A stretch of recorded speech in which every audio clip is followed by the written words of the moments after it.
Have you ever heard of someone who just seems to defy financial gravity? Like a phoenix rising not just once but twice from total bankruptcy. It sounds almost mythical, doesn't it? It really does. Yeah. We're talking about someone behind, believe it or not, over 50 failed companies. Someone who's seen millions in public money vanish twice. And yet the reports show him, free, tanned, apparently unbothered, while hundreds of creditors are left picking up the pieces. And that someone is Gary Forrest. Exactly. So today we're diving deep into a stack of sources that try to unravel just how he managed this. Our mission, really, is to understand the pattern here, the network involved, and maybe most importantly, the real human cost. Yeah, and this isn't just about one guy, is it? It's about the systems, the loopholes that can be exploited. Understanding how these schemes work is crucial because it reveals vulnerabilities that could affect any of us. Right. So let's get into it. Where does this whole story begin? How did Gary Forrest start this journey? The sources point back to the early 2000s. With these Guardian-branded firms, as they were called. Yeah, offering things like wealth management, pension reviews, debt solutions, even tax advice, all marketed as, friendly, helpful, someone you could trust with your money. And the pattern started early on. You see these businesses kind of go dark just before they collapse. Go dark? What does that mean exactly? Well, updates stop, communication ceases, and Forrest himself.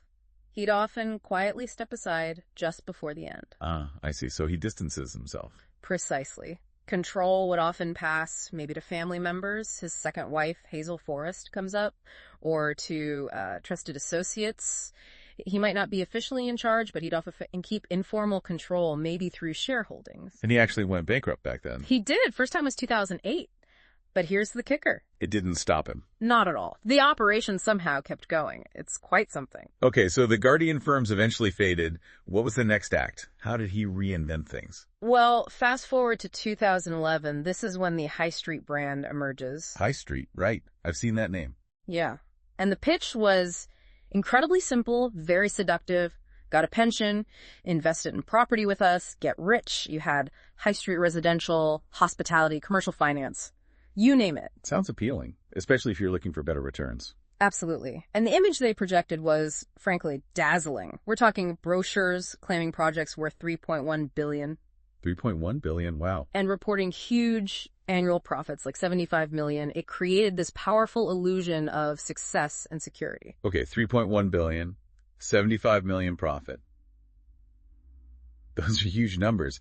How did they make investors feel safe putting money into something promising that much?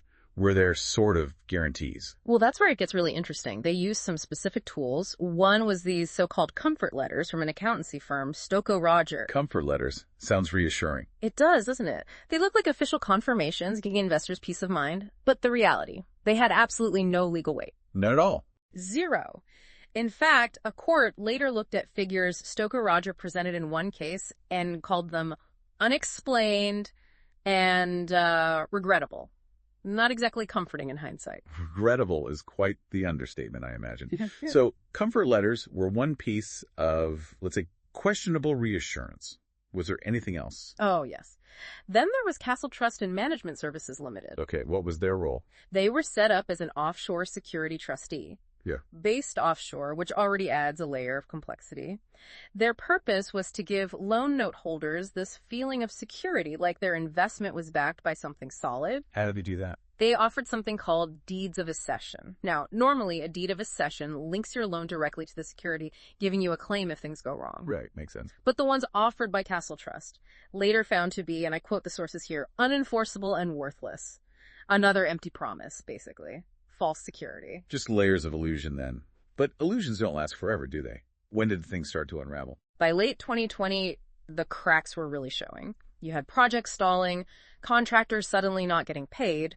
Oh. Yeah, updates to investors dried up, and the loan note holders, just silence, which is terrifying when you've invested your savings. Absolutely. And then came the actual collapse. December 2021, it hit hard. Over $126 million in loan note liabilities just evaporated. Hundreds of investors completely wiped out. fortunes gone. And this is where the Phoenix idea comes back, rising from the ashes. Exactly.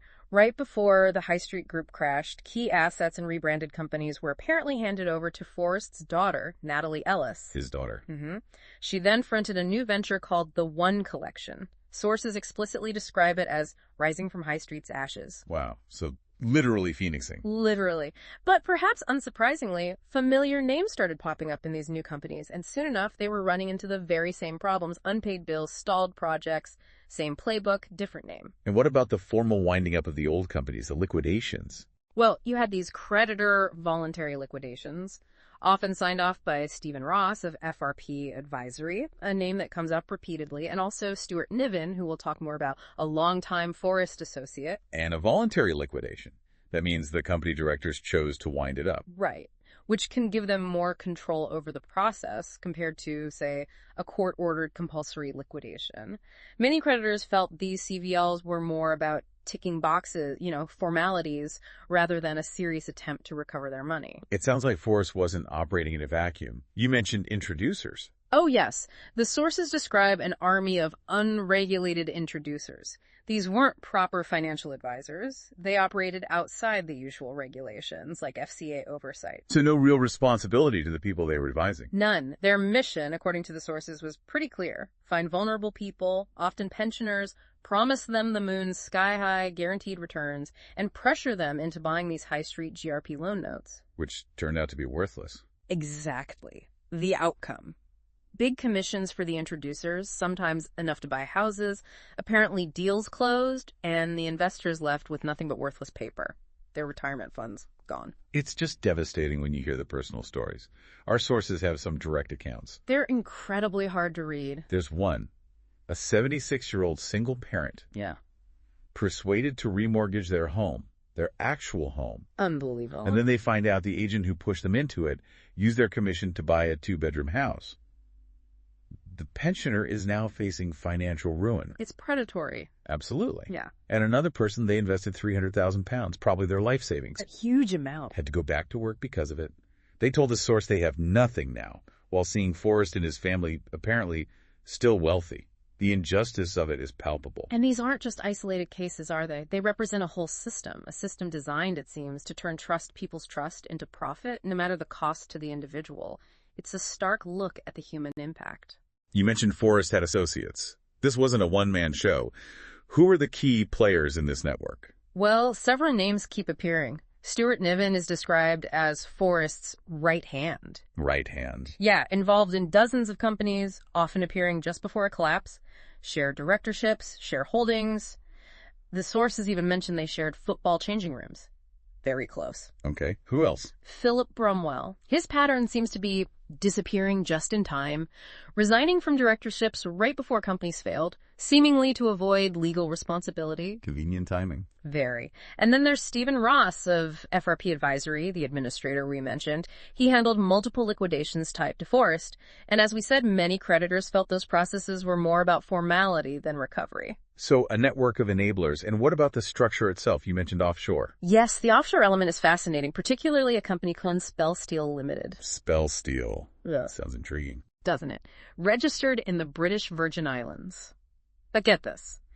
According to the sources, no staff, no website, no actual office. Just a mailbox. A shell company, basically. Looks like it. Yet somehow, Spell Steel was listed as the largest creditor for one of the collapsed firms, AWM Financial Solutions Limited, claiming £600,000.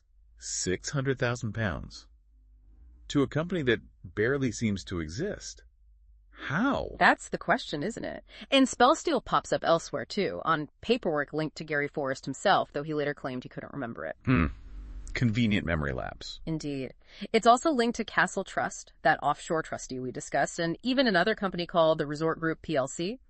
Stephen Knight, a director at Castle Trust, also had links to Spell Steel through another firm. It's a complex web, clearly designed to obscure where the money was going. And this ties into pension transfers as well. Yes, that's a crucial part. Individuals like Tony Moran, Tony Hughes, and the firm AWM were introducing clients to pension transfers that often involved Castle Trust. So moving people's pensions into these potentially risky structures. Exactly. And High Street Group Contact Center Limited, even though it wasn't authorized to give financial advice, seems to have been involved in facilitating this. Unauthorized advice. That's what the financial ombudsman concluded later.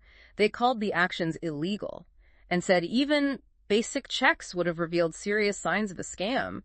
Red flags were seemingly ignored. So High Street GRP collapses.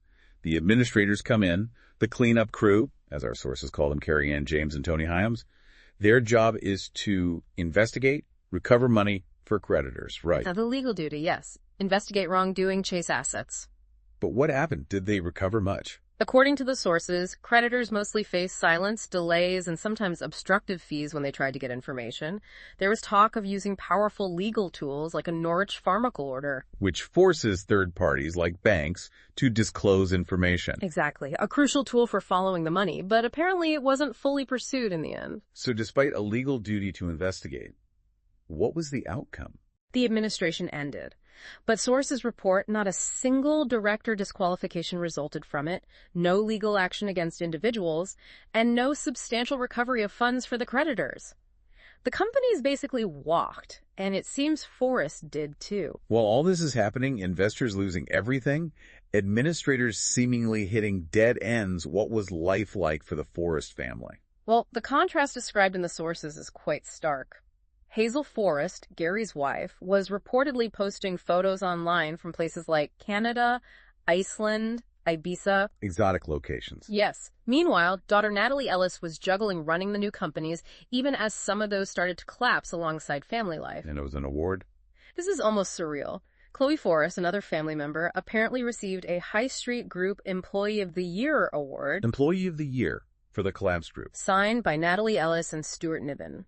Given the circumstances, the timing, the sheer amount of money lost, it's described as a surreal twist, and you can see why. It paints a picture of disconnect from the reality faced by creditors. It's just unbelievable. But you mentioned a plot twist.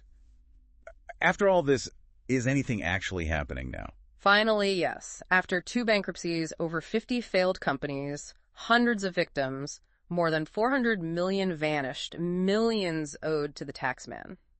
Finally, the Insolvency Service has acted. What have they done? They have filed papers seeking to disqualify Gary Forrest as a company director. Disqualify him. So stop him from running companies in the future. That's the goal. It's not criminal justice, perhaps, and it's taken an incredibly long time, but it is something. It's a start towards accountability. So wrapping this all up, what's the big picture here? What does this deep dive really show us? Well, it paints a pretty bleak picture, doesn't it? It suggests that in Britain, for some people, insolvency isn't the end. It's almost like a strategy, a way to shed debt and start again, sometimes with the very same assets. A launch pad for the next scheme. Potentially. And it highlights the absolute need for critical thinking, for proper due diligence before investing. Because this isn't just about Gary Forrest, it's about the systems, regulatory, legal, that allowed this to happen. Systems that failed the victims. So for listeners, particularly anyone who might have been affected by High Street GRP's collapse, what happens now? The official administrators have closed their files. The company is in compulsory liquidation. Is that it? Well, according to our sources, maybe not. There's an organization called Insolvency Law Limited. They're working with a different insolvency practitioner, one described as independent and conflict-free. Their goal is to pick up where the others left off, investigate properly, really follow the money, and try to hold the actual decision-makers accountable. Is that actually possible, though, if the original administration is closed? There's a specific legal rule, Insolvency Rule 15.18. It gives creditors the right to call a new meeting. A new meeting? Yes. And at that meeting, they can vote to appoint a new liquidator, like the one Insolvency Law are working with. It's a way for creditors to potentially take back some control over the process. How would someone do that? Is it complicated? Expensive? Apparently, the first step is simple. Creditors just need to complete something called a concurrence form to signal they support calling this new meeting. And importantly, the sources state there's no cost to the creditor for doing this. No cost to fill out the form. And where can people find this form or get more info? We'll put all the details in the description for this deep dive. The email address and postal address for Insolvency Law Limited investigations at insolvencyandlaw.co.uk or their London address. Okay, good. So it's an option for people. It's presented as a chance, really, a chance to push for genuine accountability. Because ultimately, the High Street GRP collapse wasn't just about financial figures. It was about people's lives, their trust, their futures, and, the systems that let them down. It really comes down to whether creditors feel enough is enough and want to use their right to demand a fresh look. Starts with just one form.